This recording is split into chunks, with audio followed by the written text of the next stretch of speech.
శబ్దం చామురయ్య పరితో చాముడప్పు మోగే శబ్దం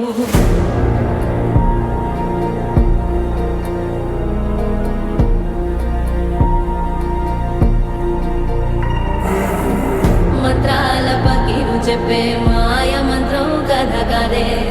చంటోళ్లను భయపెట్టే భూచోడి కథ కదే తాత ముత్తాతమ్మల భూతాల కథ కదే